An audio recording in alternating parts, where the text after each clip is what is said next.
A Qualicorp acredita que tudo isso vai passar. Mas enquanto não passa, investimos mais de 14 milhões para ajudar o Brasil a combater a pandemia. No Rio e em São Paulo, a Qualicorp se associou a grandes empresas para entregar 345 leitos ao sistema público de saúde. Milhares de vidas estão sendo salvas. Juntos, daremos a volta por cima.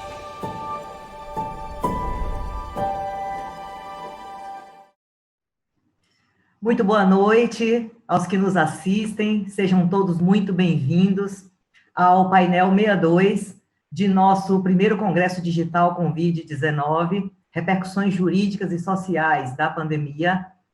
Eu sou Ilana Campos, conselheira federal da OAB pela Seccional Bahia, e nosso painel terá por tema a arbitragem e o processo civil em momento de crise.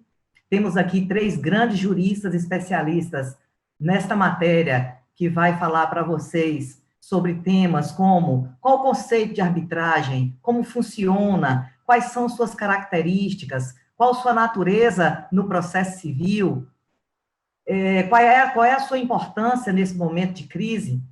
E eu vou apresentar, em primeiro lugar, a doutora Lília Albuquerque, que é advogada, mestranda em processo civil, é conselheira seccional e vice-presidente da Comissão de Processo Civil da OAB-DF.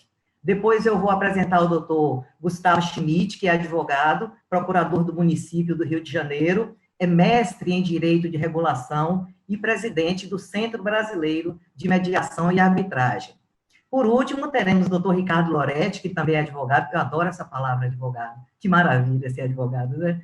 Mestre e professor de pós-graduação em arbitragem, coordenador da Comissão de Arbitragem da OAB do Rio de Janeiro e vice-presidente de arbitragem do Centro Brasileiro de Mediação e Arbitragem. É uma honra muito grande participar desse painel e é um prazer muito grande dividir com os colegas e a plateia os ensinamentos desses 3 grandes colegas e juristas do Brasil. Com a palavra, doutora Lília Albuquerque. Aos meus colegas, doutor Gustavo Schmidt e ao doutor Ricardo Loretti. Boa noite, doutora Ilana Campos. É um prazer enorme para mim também dividir essa mesa com vocês. Bom, primeiramente eu quero agradecer ao AB e à ESA Nacional pelo convite e pela oportunidade de poder contribuir de alguma forma com esse belíssimo trabalho em um momento tão importante para a sociedade. Tão importante tanto do ponto de vista da necessidade de informação mesmo, quanto pelo próprio momento que estamos vivendo. Diante de tantas incertezas e dúvidas que surgiram, ultimamente, esse congresso, vale ressaltar, o maior congresso digital do mundo, com mais de 100 mil inscritos, está, sem sombra de dúvidas, tendo um papel fundamental para preparar a sociedade, tanto para enfrentar os desafios que já chegaram, quanto para aqueles que poderão surgir, dada a possibilidade, inclusive, de surgimento de mais controvérsias que normalmente acontecem em momentos como esse. Bem, eu estou aqui hoje para falar um pouco sobre a arbitragem e o processo civil em momentos de crise. E vou começar falando de forma sucinta sobre a arbitragem, o que é e como funciona. Bem, com a aprovação do novo Código de Processo Civil, a arbitragem ela foi formalizada como uma jurisdição no direito brasileiro. Embora esse instituto já possuísse uma lei própria, que é a Lei 9.307 de 96. Na verdade, o que o CPC trouxe foi uma confirmação da arbitragem como forma jurisdicional, o qual está positivada em seu artigo 42, quando dispõe que as causas cíveis serão processadas e decididas pelo órgão jurisdicional nos limites de sua competência, ressalvada as partes de instituírem aí o juízo arbitral na forma da lei. A arbitragem, na verdade, nada mais é que um método em que as partes escolhem uma pessoa ou entidade privada para resolver a controvérsia surgida em decorrência de um litígio sem a participação do Poder Judiciário, ou seja, a controvérsia será resolvida por um juízo arbitral. Diversas são as características desse instituto e uma delas é a informalidade, embora com procedimento escritos e com regras definidas previamente pelas partes. Com isso, a arbitragem ela costuma oferecer decisões muito mais rápidas que as próprias decisões do Poder Judiciário. Ou seja, a arbitragem é uma alternativa muito mais célere comparada ao sistema judicial estatal. Na arbitragem, os árbitros, eles atuam como juízes privados e, por isso, as suas decisões têm eficácia de sentença judicial. Para recorrer à arbitragem, as partes, elas devem estabelecer uma cláusula arbitral, que é também chamada de cláusula compromissória, pactuada no corpo de um contrato ou anexa a ele. A cláusula arbitral normalmente prevê que os litígios futuros ou eventuais que surgirem a partir de uma determinada relação jurídica contratual deverá ser resolvida pela via arbitral. Outro modo também de prever a arbitragem é por meio do compromisso arbitral, quando a controvérsia já está instaurada de modo extracontratual e as partes buscam uma forma amigável de resolvê-la. Em ambos os casos que citei, é acionado, como falei, um juízo arbitral para solucionar a controvérsia já configurada ou futura. Assim, por meio do compromisso arbitral, seja por meio da cláusula compromissória, o que se busca com a instituição da arbitragem é evitar a instauração de um novo litígio no Poder Judiciário, a não ser em hipóteses bastante específicas de urgência ou se surgirem discussões a respeito da própria validade da arbitragem ou quando relacionada à própria execução da arbitragem. Embora a arbitragem seja desconhecida por muitos, não constitui uma forma recente de resolução de conflitos, pois já durante a antiguidade, as diferentes comunidades sociais e políticas já buscavam alternativas que não fossem morosas, burocratizadas ou complexas para resolver seus problemas, visto que os negócios da época do comércio já exigiam respostas rápidas. Então, não é nova a preocupação de que os litígios não perdessem seu objeto. A arbitragem ela veio para evitar, tornar o julgamento e a execução mais célere e mais rápida para as partes. No Brasil, há registro de utilização da arbitragem desde o antigo Código Comercial de 1950, quando em seu artigo 294 já previa a obrigatoriedade da arbitragem nas causas entre sócios de sociedades comerciais, ao dispor que todas as questões sociais que suscitassem entre os sócios durante a liquidação ou a partilha seriam decididas em juízo arbitral. Então, o antigo Código Comercial ele já previa a obrigatoriedade dos sócios instituírem a cláusula arbitral em seus contratos de sócios com o intuito de resolver possíveis controvérsias relacionadas à partilha ou à própria liquidação da sociedade. Passando para o direito internacional, o Brasil também teve participação expressiva em processos arbitrais. E um dos casos mais emblemáticos e marcantes foi o caso do Barão do Rio Branco, em que a arbitragem esteve envolvida aí na resolução de várias controvérsias que envolviam questões relacionadas aos limites das fronteiras brasileiras com outros países. A arbitragem, ela apresenta, então, grandes vantagens em relação ao processo judicial, pois é menos formalista em comparação ao processo judicial e costuma tramitar de forma mais rápida, garantindo às partes celeridade no resultado, tanto na sentença arbitral quanto na própria execução da sentença arbitral. E essas vantagens, elas não se contrapõem à legislação e à respectiva jurisdição estatal, pois a ideia é de reduzir ou até extinguir os conflitos e garantir uma maior pacificação social e o melhor, sem a utilização de recursos públicos. Além disso, as partes é quem escolhem o árbitro, elas podem escolher o árbitro, o procedimento a ser adotado e o prazo para a conclusão da arbitragem, respeitando, é claro, sempre os princípios do contraditório, o princípio da igualdade, da imparcialidade do árbitro e do seu livre convencimento. Outra vantagem da arbitragem é que o processo arbitral ele é sigiloso, podendo as partes, se assim desejarem, decidir quebrar tal confidencialidade. Com isso, o uso da arbitragem ela cria um ambiente de maior segurança jurídica, dentro do qual investidores sentem-se muito mais confortáveis para efetuar seus negócios. Existe também a possibilidade de instituir a arbitragem online, que nada mais é que um procedimento arbitral conduzido por meios eletrônicos relacionados à internet. Isso é muito mais comum atualmente, né? Dada aí a velocidade que está a questão da tecnologia e as informações que estão sendo transmitidas aí por meio da internet. Então, a arbitragem online, ela pode ser utilizada para resolver os conflitos surgidos tanto a partir das relações originárias da própria internet, quanto pelas tradições, formas presenciais de contratação. Esse procedimento por meio eletrônico, ele permite, muitas vezes, maior celeridade nas decisões e menor custos para as partes. Infelizmente, a arbitragem, ela segue com uma prática jurídica pouco difundida, seja por falta de acesso à informação, seja pela própria confusão em que o cidadão comum faz entre o que é arbitragem e a própria jurisdição estatal. Além de todas já mencionadas, diversas são as vantagens de instituir a arbitragem para solucionar os conflitos em comparação à jurisdição estatal. Primeiro, a celeridade, pois basta imaginar que, segundo dados trazidos pelo próprio Conselho Nacional de Justiça, um processo pode durar até 7 anos sem que tenha uma decisão definitiva. Ao contrário, na arbitragem, as partes podem escolher o prazo que ocorrerá a decisão.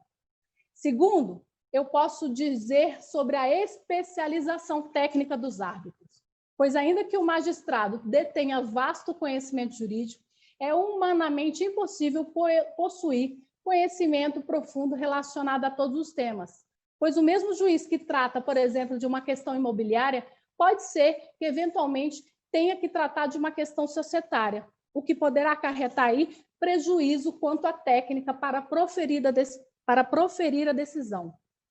Na arbitragem, a ideia é exatamente a contrária. O árbitro, ele é especializado na área de discussão do litígio e a possibilidade de se proferir decisões mais técnicas e fundamentadas é muito maior que a própria decisão do Poder Judiciário.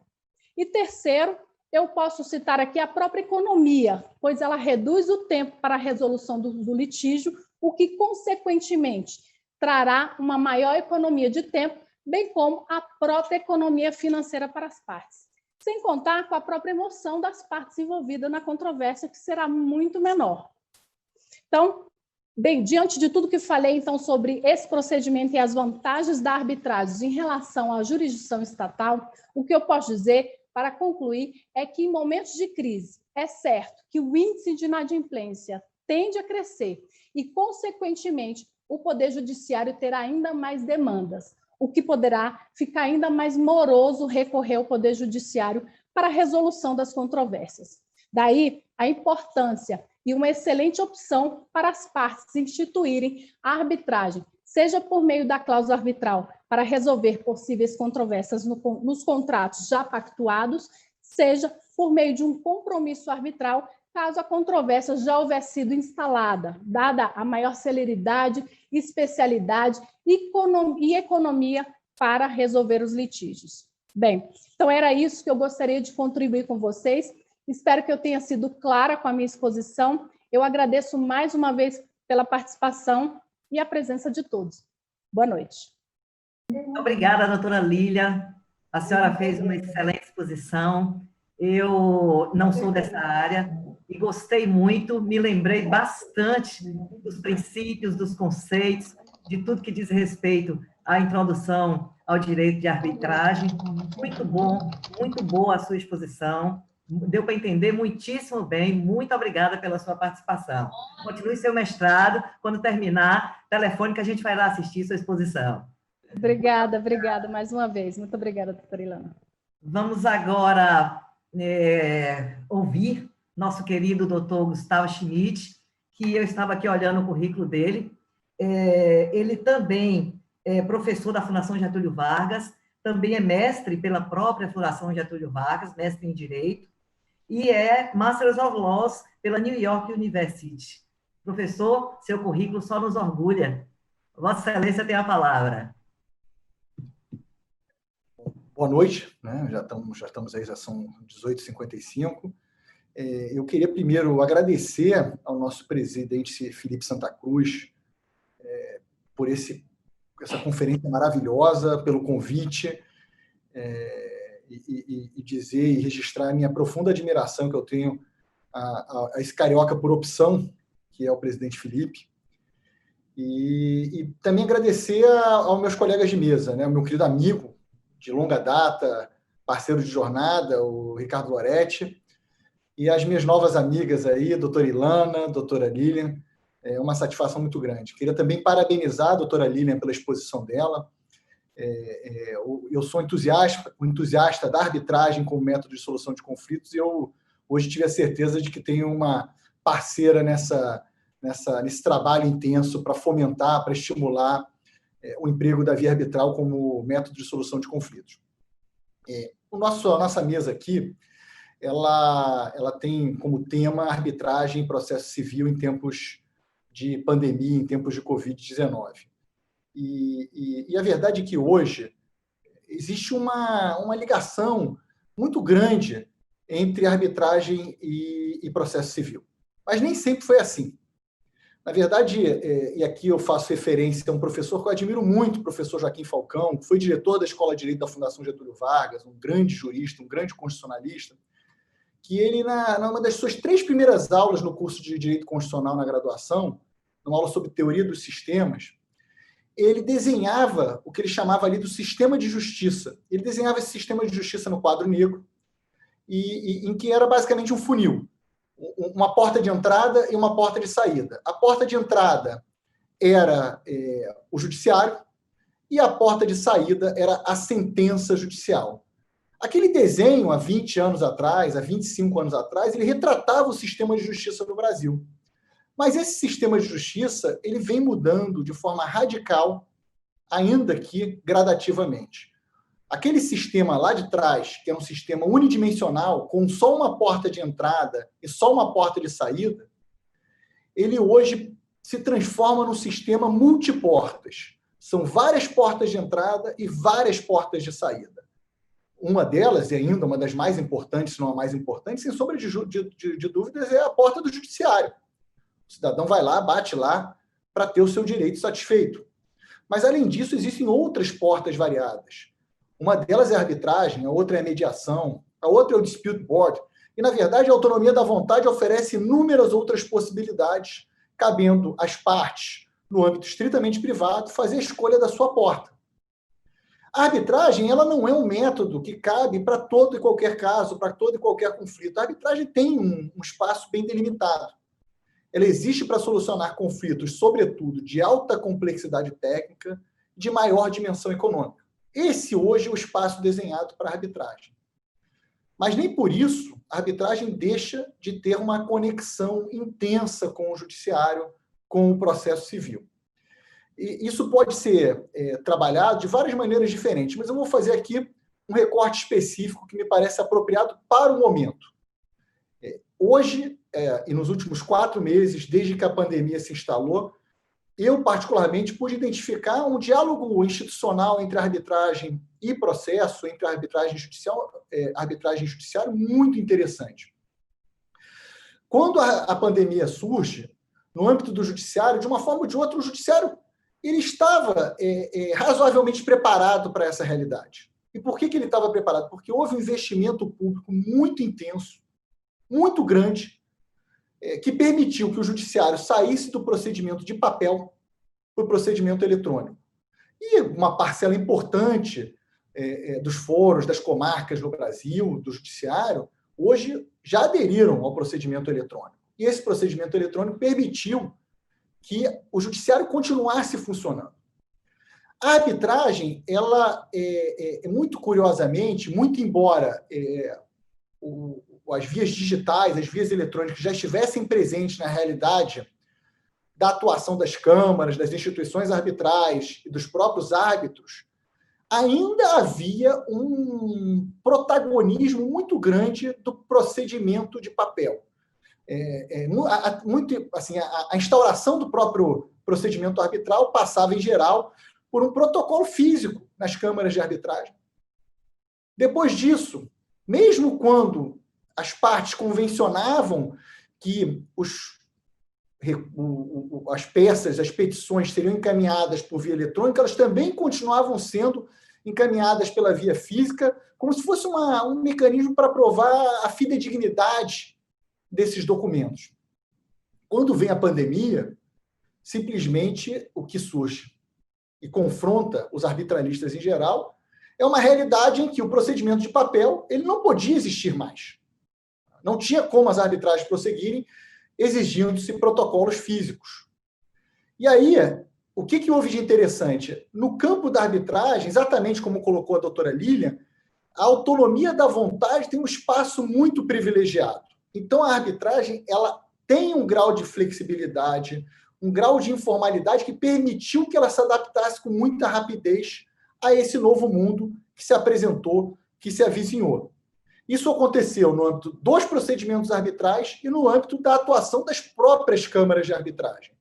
Especificamente no âmbito do CBMA, o que houve, e isso, repare, não foi um papel exclusivo do CBMA, mas várias instituições arbitrais, as principais instituições arbitrais do país, a CCBC, a Camargo, o CBMA e outras instituições, dialogaram entre elas para lidar com essa realidade de forma muito rápida. E todas elas aprovaram, de forma quase imediata, resoluções disciplinando que o funcionamento do procedimento arbitral, a partir daquele momento, seria estritamente eletrônico. A presença física ela desapareceria, a atuação física se tornaria desnecessária. E funcionou muito bem, porque as novas tecnologias permitiam isso. Eu sempre me perguntei por que isso demorou tanto a acontecer.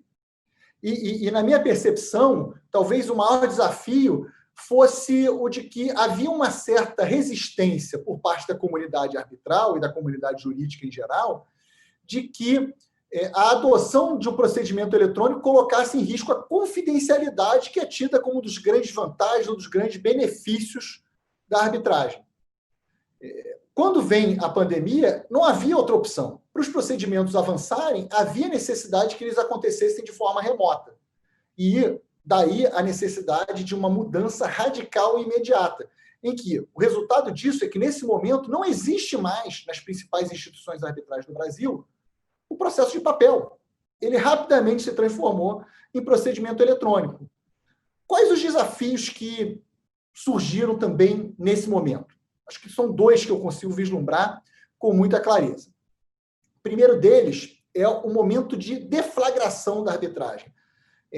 A notificação da parte requerida quanto à instituição do procedimento arbitral, chamado requerimento de instauração da arbitragem. Por que foi muito desafiador e é muito desafiador? Porque existe ainda, na nossa cultura jurídica no Brasil, uma cultura processual, um histórico de muita solenidade em relação a esse ato inicial de deflagração de qualquer processo. Sobretudo em função do princípio da ampla defesa e do contraditório, enraizados na Constituição Federal, mas mais do que isso, que permitem a anulação de uma sentença arbitral, caso eles não sejam respeitados. E aí, as câmaras se depararam com essa realidade, tiveram que enfrentá-la, e o mecanismo utilizado é que elas passaram a notificar os requeridos via e-mail. O problema todo é que, muitas vezes, o requerido ele não comparece à arbitragem, mesmo tendo sido notificado por e-mail. E aí surge uma preocupação, que é exatamente a de, lá na frente, o requerido alegar a anulação da sentença arbitral porque teve a sua defesa cerceada. Nesse sentido, o que fizeram as câmaras em geral? Se não conseguem a efetiva ciência da parte requerida de que foi notificada por e-mail, aí não teve jeito, as câmaras prosseguiram com a notificação física, algo que ainda é, nesse aspecto, bastante antigo e ultrapassado. Qual é a sugestão para o futuro?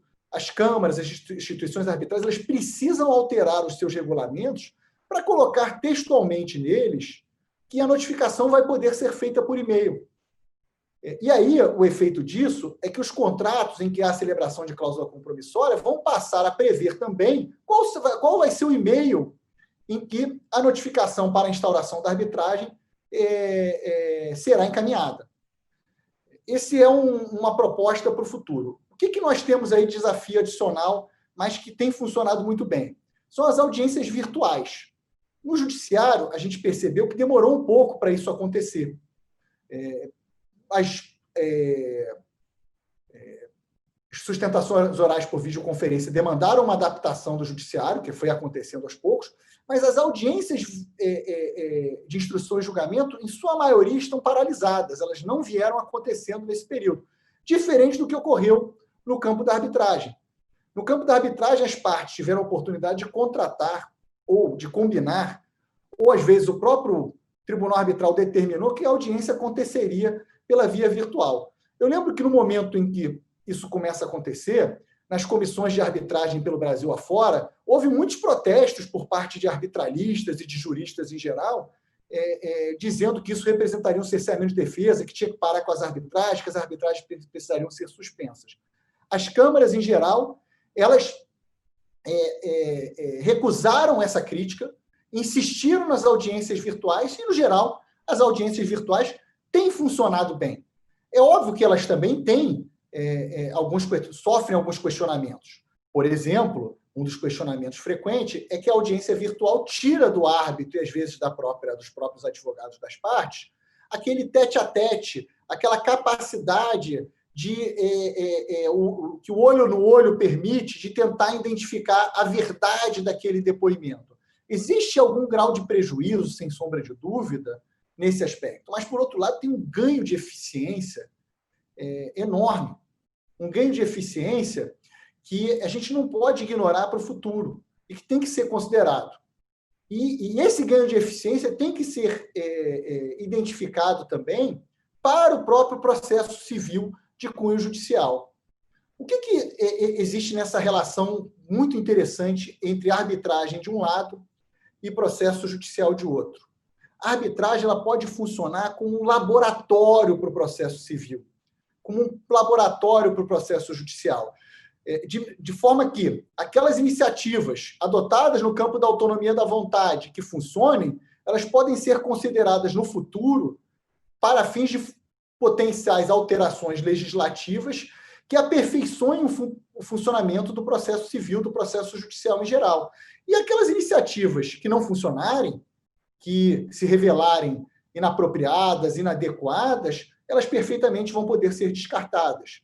Mas existe uma necessidade de se produzir um diálogo eficiente entre arbitragem e processo judicial, algo que, de uma forma ou de outra, já vinha acontecendo. Eu, já partindo para a minha conclusão, eu gostaria aqui de efetivamente deixar uma mensagem, o de que o processo civil ele precisa abraçar as vias eletrônicas mais do que ele abraça hoje. Uma parte da história, sem sombra de dúvida, são os processos eletrônicos, aquele processo que é acessível pela via virtual. Você vai no seu computador, no seu telefone, verifica e vai protocolar a petição por ali e assim por diante. Mas é essencial que as novas tecnologias sejam absorvidas como instrumentos de comunicação processual, principalmente o e-mail, mas também as redes sociais, como o WhatsApp, como Facebook, como até Twitter, nada que efetivamente coloque em risco a defesa da parte que eventualmente receber essa comunicação processual. Mas, por outro lado, isso vai permitir uma maior eficiência, que é algo inadiável no processo judicial brasileiro. Como colocou aqui a doutora Lilian, alguns processos eles demoram 7 anos para eles serem concluídos. Mas a gente sabe que casos de maior complexidade técnica, de maior dimensão econômica, eles terminam, às vezes, em 10, em 15, em 20 anos, e às vezes não terminam.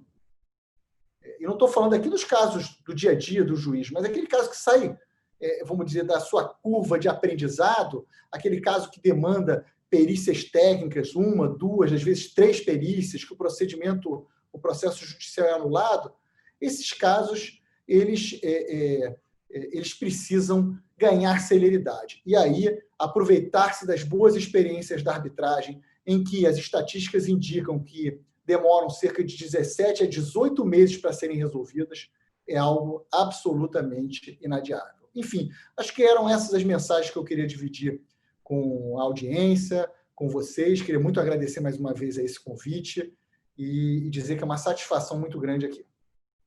Muito obrigada, doutor Gustavo. Nossa, seus ensinamentos são para nós muito importantes. O senhor nos deu aí uma verdadeira aula sobre processos arbitrais, especialmente em tempo de processamento eletrônico, né? Tudo muito difícil, a dificuldade do processamento para nós, advogados, que lidamos diariamente com tantos sistemas diferentes, né? Imagine em termos arbitrais. Mas a gente conta com a força de trabalho de vocês que estão nessa área para ajudar as câmaras arbitrais a encontrarem sempre o caminho, a solução mais adequada à solução dos conflitos em pandemia, em época de crise e fora dela. Muito obrigada.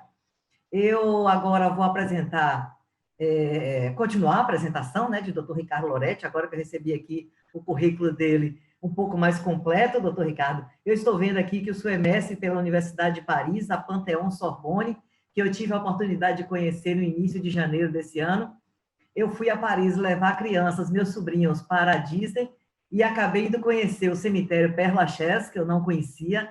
Fui ao túmulo de Edith Piaf e do nosso espírita mor, criador do espiritismo, agora fugiu o nome dele, mas enfim.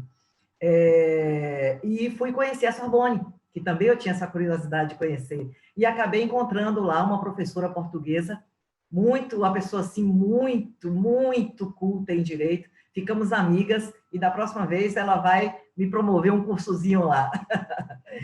O senhor também é coordenador geral da Comissão de Arbitragem da OAB do Rio de Janeiro, né? Membro da Comissão de Arbitragem da OAB Federal, professor de pós-graduação em arbitragem da OAB do Rio de Janeiro e atualizador e organizador do livro Obrigações e Contratos, Pareceres, de acordo com o Código Civil de 2002, do professor Caio Mário da Silva Pereira, professor de gerações de todos nós. A palavra está com o senhor, doutor Ricardo.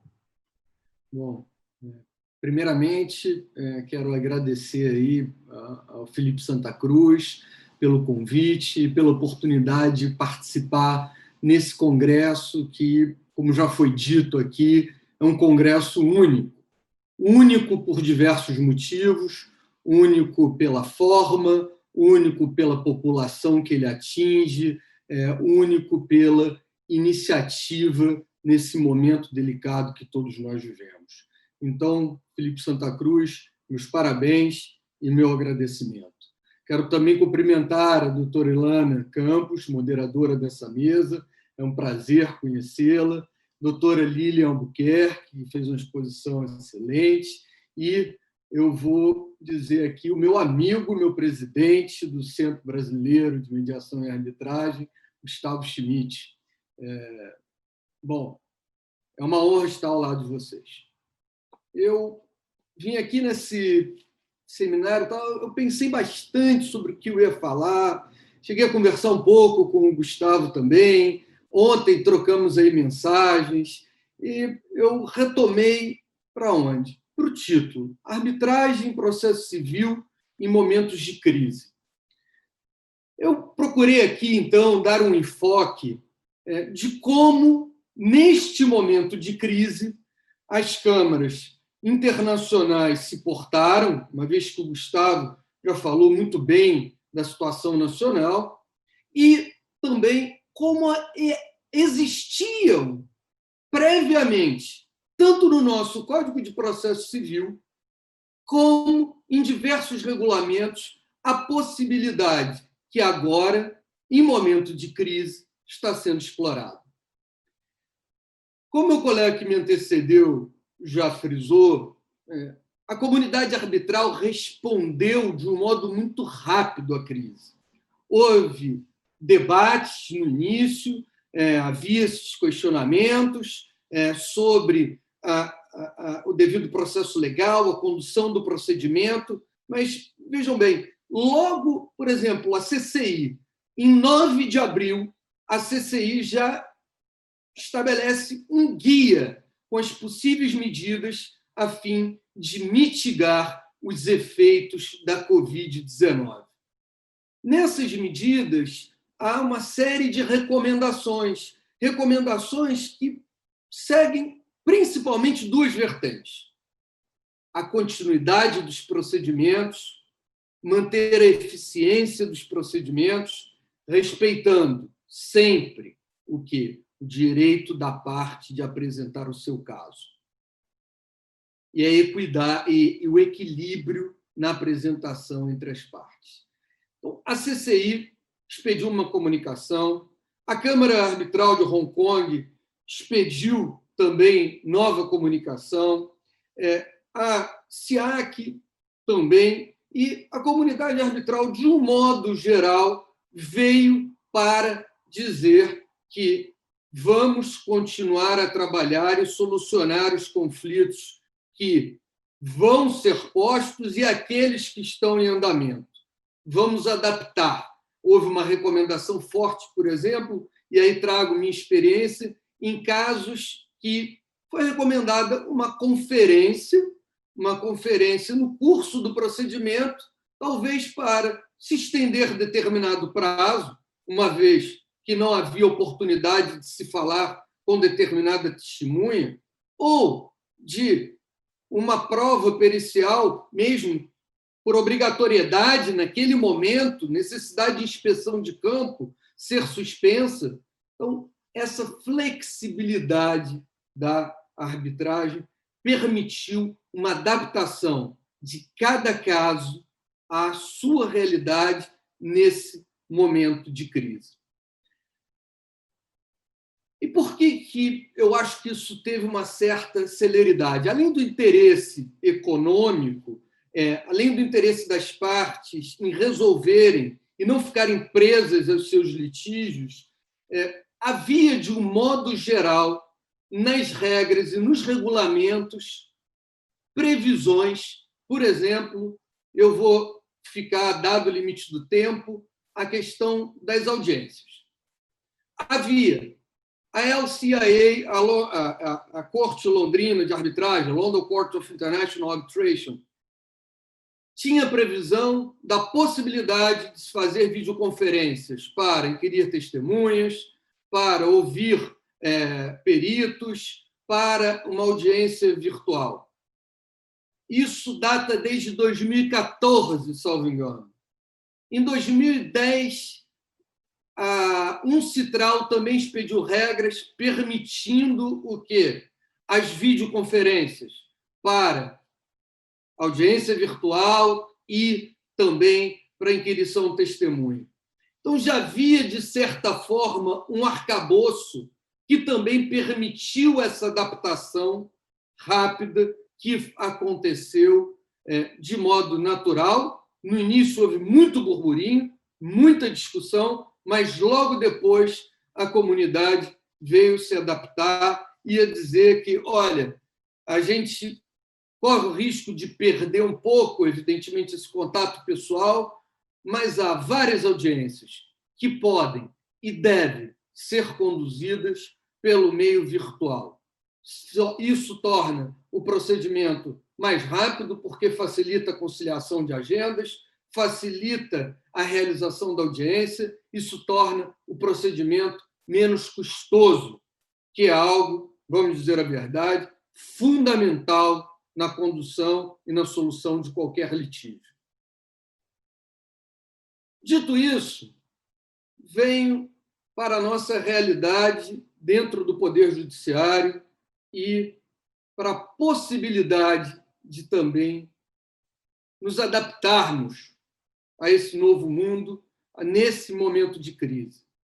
O Judiciário respondeu muito bem no que diz respeito, a meu ver, às aos julgamentos eletrônicos ao vivo, em sessões de julgamento. Permitiu a advogados que participassem ativamente e realizassem suas sustentações, ainda que estivessem em locais muito distintos.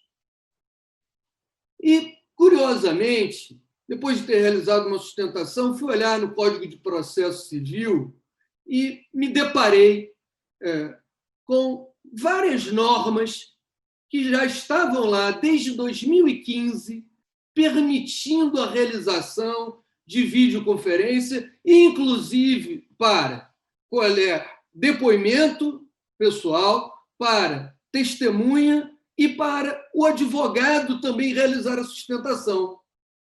Normalmente, todas essas possibilidades estão relacionadas ao advogado ou advogado que reside em comarca diversa, ou a testemunha também que está numa comarca diversa, ou a determinada audiência que necessita o comparecimento de um perito e que este também reside em comarca diversa. O nosso código já estabelecia essa previsão. Estabelecia isso, importante que se diga aqui na OAB, no que diz respeito à sustentação oral, assegurar um direito ao advogado que não podia se deslocar, que realizasse, solicitasse, por meio da previsão do Código de Processo Civil, essa possibilidade. Ora, era uma possibilidade que eu, particularmente, nunca vi acontecer. Era uma possibilidade que jamais vi, pelo menos nos tribunais que eu atuo, e aí digo de modo totalmente empírico, sem recolher dado nenhum, dessa realização de uma sustentação por videoconferência mediante a solicitação de um advogado. Esse direito do advogado, eu acho que hoje, me parece, ainda que depois tudo volte ao normal, que possamos realizar as nossas sustentações ao vivo, presencialmente, eu acho que é uma chance muito maior desse direito ser assegurado. Enfim, o que eu quero dizer é que, no nosso processo civil, sobretudo com o Código de 2015, veio uma flexibilização importante. Veio uma flexibilização que permite, inclusive, uma contratualização do procedimento. Isso, meu colega que me antecedeu, Gustavo, falou muito bem, de usar o laboratório da arbitragem na definição, por exemplo, de calendários, na definição do ônus da prova, que as partes estabelecem de comum acordo no processo civil. Isso está lá. O artigo 190 do CPC, que estabelece o negócio jurídico-processual, nos permite organizar o procedimento de diversas maneiras. E eu acho, voltando sempre ao nosso ponto, no momento de crise, cada vez mais surge a necessidade de adaptação. Quase uma questão darwinista. Devemos, portanto, valorizar esse dispositivo. As partes devem se aproximar, as partes devem, junto com os juízes, com todos, seguir lá orientações básicas que constam nesse novo Código de Processo Civil de 2015, que diz que valoriza a importância da cooperação entre diferentes juízos, que valoriza a duração razoável do processo e que veio a documentar e positivar essa flexibilização do procedimento que já existia e que já era parte corrente na arbitragem, também para o judiciário. Precisamos, entendo, senhores, adaptar. E o negócio jurídico é essa possibilidade. Então, vejo que já temos também, fazendo paralelo com câmaras internacionais, a possibilidade da coleta do depoimento daquela testemunha que está em outra comarca, depoimento pessoal também daquele que está em outra comarca. Já há essa possibilidade aqui. O arcabouço jurídico está aqui.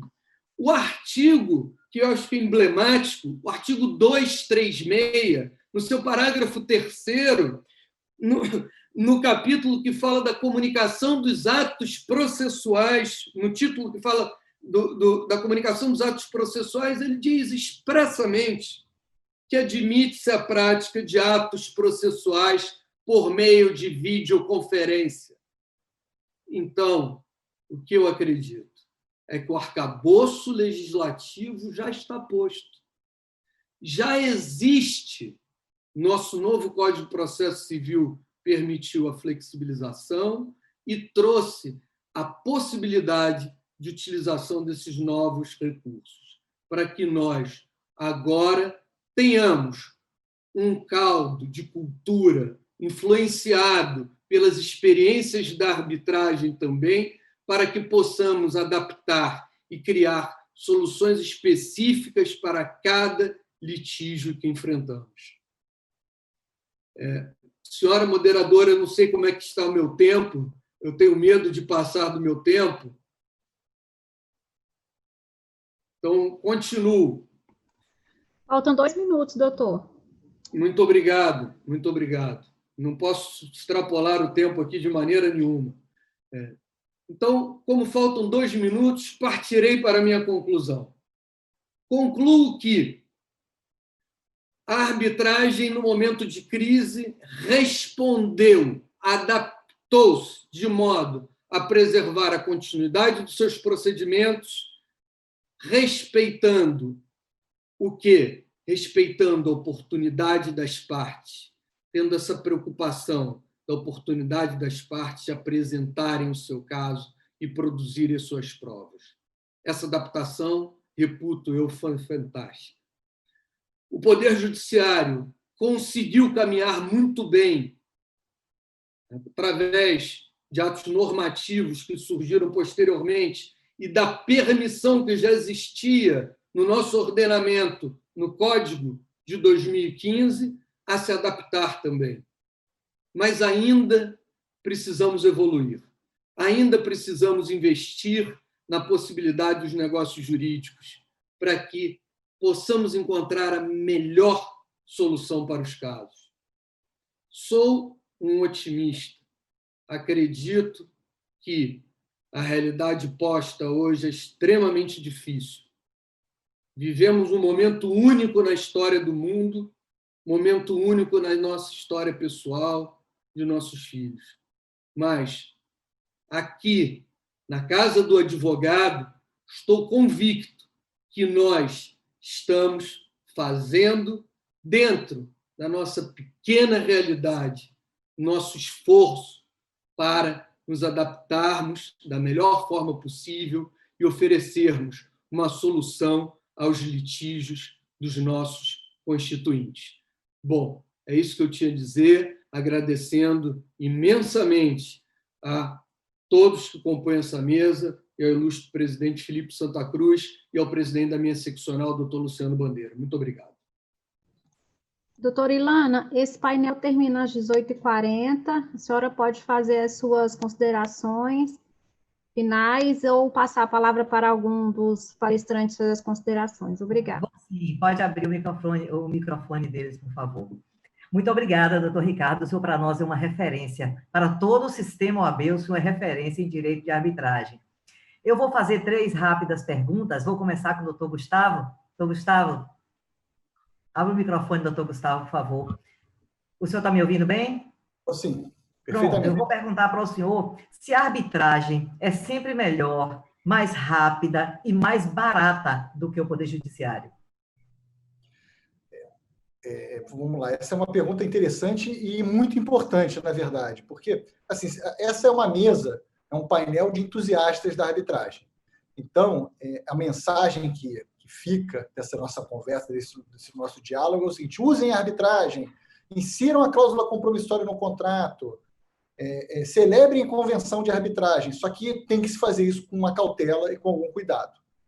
Primeiro porque, se as escolhas não forem as melhores, as escolhas corretas, uma arbitragem que pode e tende a ser muito rápida, porque, como comentei, as estatísticas revelam que uma arbitragem está demorando cerca de 17 a 18 meses para se ter uma sentença arbitral, ela pode se tornar tão ou mais lenta do que o processo judicial. Então, é uma questão de escolha. O segundo ponto, também igualmente relevante, é que a arbitragem não é para qualquer conflito. Ela tem ela é uma porta dentre as várias portas desse novo sistema de justiça.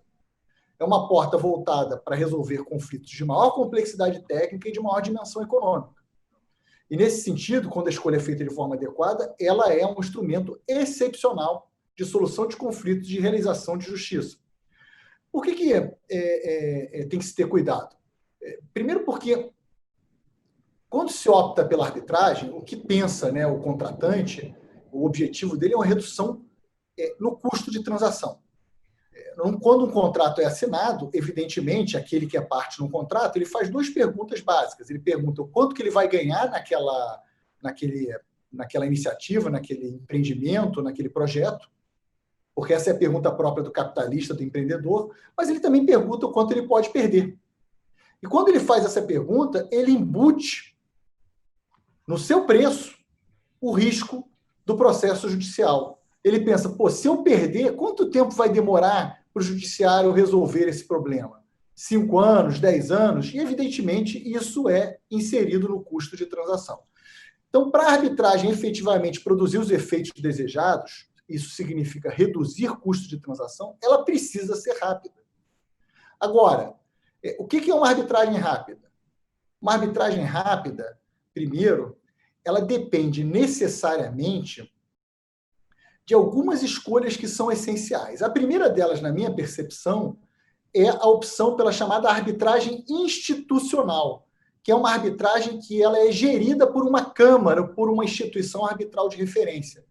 As instituições arbitrais, elas têm uma expertise que é essencial no sentido de permitir que a arbitragem se desenvolva com rapidez. E mais do que isso, muitas decisões são tomadas antes que o processo arbitral tenha um tribunal arbitral constituído.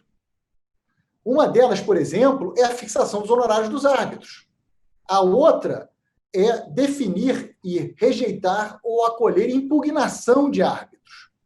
E existem outras até mais complexas, como, muitas vezes, ter que escolher o árbitro como se parte fosse naquelas situações em que a parte não comparece para indicar o coárbitro, ou quando os coárbitros não conseguem chegar a um consenso em relação ao presidente do tribunal arbitral. Se você tem uma instituição arbitral... 30 segundos. Então, se você tem uma instituição arbitral que está apta a fazer essas escolhas, o que acontece? O resultado disso é que a arbitragem avança com rapidez. Mas se não há instituição arbitral, se há arbitragem ad hoc, o que acontece é que cada uma dessas decisões, quando surgem conflitos, você precisa ir para o judiciário. E aí você cria um monstremo de 7 cabeças, que é o pior cenário de todos, que é um mix entre arbitragem e judiciário. Você para a arbitragem para ir para o judiciário, você precisa de uma ação de cumprimento do artigo 7º da lei de arbitragem para depois voltar para a arbitragem. Então, assim, a minha sugestão para que uma arbitragem avance com rapidez, com celeridade, com eficiência, é que seja feita sempre a opção pela instituição arbitral, desde logo na assinatura da cláusula compromissória. Muito obrigada, doutor Gustavo. Doutora Lília, quem pode contratar a arbitragem? Obrigada, doutora Ilana. Muito boa pergunta. Bem, a arbitragem ela pode ser contratada por qualquer pessoa maior de 18 anos ou pessoa jurídica. Como disse o doutor Gustavo, não é qualquer demanda que a arbitragem será viável e utilizada, mas notadamente aquelas que as controvérsias e os negócios são de maiores complexidade, que normalmente levará anos e anos para se ter uma decisão definitiva caso as partes recorram aí ao Poder Judiciário. Então, qualquer pessoa maior de 18 anos ou pessoa jurídica. Ok, muito obrigada. Eu vou perguntar agora para o doutor Ricardo. Doutor Ricardo, a opção pela arbitragem pode impedir a atuação do Poder Judiciário? Bom, ótimo, Ilana. Muito obrigado aí pela oportunidade de responder, de abordar esse ponto. Eu vejo a arbitragem e o Poder Judiciário como complementares. Por que eu digo complementares? Porque se eu tenho uma cláusula arbitral, por exemplo, e um conflito surge uma necessidade urgente de se fazer algo, uma cautelar, uma liminar, eu preciso recorrer ao judiciário, enquanto eu não tiver um tribunal constituído. Salvo em determinadas câmaras, que é o chamado árbitro de emergência, mas em diversas câmaras não há. Então, eu preciso de um provimento do Poder Judiciário. Então, antes de iniciar a arbitragem, o Poder Judiciário fala com a arbitragem. Depois, instituída aquela jurisdição, o Tribunal Arbitral ele é o juiz de fato e de direito e pode reformar aquela liminar, pode dar a liminar, pode mudar parcialmente a liminar, ele tem jurisdição para fazer o que quiser, mas o Poder Judiciário foi fundamental naquele momento de urgência. Durante a arbitragem, pode ser necessário, por exemplo, a condução coercitiva de uma testemunha. Nosso Código de Processo Civil e a Lei de Arbitragem possuem um instrumento de comunicação, a carta arbitral. Eu posso precisar fazer uma requisição a um juiz. E depois da arbitragem, se a parte ela não cumpre espontaneamente aquela sentença arbitral, eu vou aonde? Eu tenho que ir ao Poder Judiciário. Então, para exigir o cumprimento, eu saio com aquele título, e para exigir o cumprimento, eu tenho que ir ao Poder Judiciário. Então, eu não vejo essa separação, uma dicotomia, um corte. Os sistemas se falam. É importante que estejam unidos e se falem. E vou ao último ponto. O Judiciário também está aí para assegurar a rigidez das sentenças arbitrais. Normalmente, nós trabalhamos e vemos os procedimentos são bem conduzidos, as sentenças são proferidas respeitando o devido processo legal, a igualdade das partes, árbitros independentes, imparciais. Agora, se alguma das partes, e tem nas disposições específicas previstas na lei de arbitragem, sentir que aquela sentença arbitral merece ser anulada, para onde eu vou? Eu tenho que ir ao Poder Judiciário. Então, o Poder Judiciário também, de uma certa forma, acaba regulando e dando os limites naquela jurisdição específica, por exemplo, do que deve ser analisado e visto pelos árbitros.